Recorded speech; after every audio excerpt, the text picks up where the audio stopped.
Masih ingat berita tentang 12 remaja anggota tim sepak bola di Thailand yang terjebak banjir dalam gua selama 9 hari?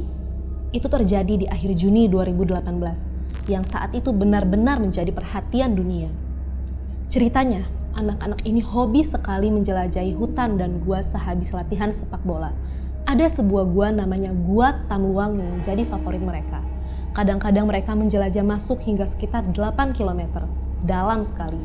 Di gua itu, mereka sering melakukan kebiasaan, mengukir nama anggota tim baru mereka di dinding gua. Struktur gua itu berbahaya, orang pernah tersesat di dalamnya. Bahkan ada yang meninggal, apalagi saat musim hujan. Tapi anak-anak ini sangat mengenal struktur gua itu dan mereka sering bermain di sana.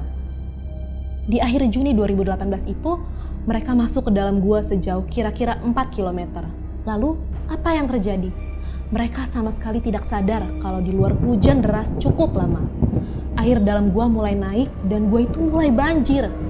Tim sepak bola itu berkumpul di gundukan batu yang sempit dalam gua. Di sana, mereka terjebak. Singkat cerita, orang-orang menemukan sepeda mereka yang ada di luar gua. Keluarga dan orang-orang khawatir hal yang terburuk terjadi. Usaha untuk menyelamatkan mereka itu tidak gampang. Air masih terus naik dan arusnya kuat. Jalan masuk gua itu bentuknya seperti labirin yang berbahaya untuk dilalui para penyelam. Salah satu rencana penyelamatannya dengan memompa air keluar gua. Tapi itu bakal jadi operasi raksasa. Anak-anak itu terjebak di dalam gua.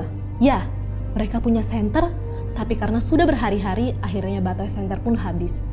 Mereka ada dalam kegelapan total. Bisa dibayangkan seperti apa rasanya ada dalam kegelapan? Terhilang, ketakutan, tanpa harapan. Sahabat ODB, dalam banyak hal kita semua sama seperti anak-anak itu. Hidup dalam dunia yang gelap. Kadang-kadang keadaan kita tampak tanpa harapan. Seringkali kegelapan ada di dalam diri kita. Kegelapan karena dosa kita sendiri. Kita coba menciptakan cahaya kita sendiri, sampai akhirnya energi kita untuk berpikir positif habis. Dunia yang merayakan Natal itu seolah pertunjukan hampa dari cahaya-cahaya palsu, yang menyembunyikan kegelapan gua yang menjebak seluruh penghuninya. Gampang sekali untuk terjebak dalam kelap-kelip imitasi itu, sehingga kita kehilangan arti Natal yang sesungguhnya. Ingat kan bagaimana Natal pertama kali terjadi? Natal sejati itu tidak dimulai dengan lampu yang terang benderang, tapi dengan kegelapan diri manusia. Kehidupan yang kadang-kadang membuat kita merasa tersesat dan terperangkap. Natal sejati bukan soal gegap gempita atau kemeriahan semata, tapi soal kesadaran bahwa kita sangat perlu diselamatkan. Kembali ke tim sepak bola yang berada dalam masa penantian di kegelapan. Dalam waktu yang rasanya seumur hidup, tidak ada kejelasan, perhatian seluruh dunia tertuju pada nasib anak-anak itu. Bantuan internasional ditawarkan, tim penyelamat elit dibentuk, bermacam-macam rencana disusun. Mereka memompa air sebanyak mungkin, sehingga para penyelam Navy SEAL dapat masuk lebih jauh ke dalam gua sebelum harus menyelam ke bawah permukaan air. Sekitar 9 hari sejak anak-anak itu masuk ke gua, dalam kegelapan, kedinginan, kelaparan, ketakutan, ada sesuatu yang terjadi.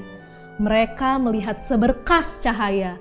Kepala seorang penyelam tiba-tiba muncul dari dalam air dengan senter yang menyorotkan cahaya ke arah anak-anak itu.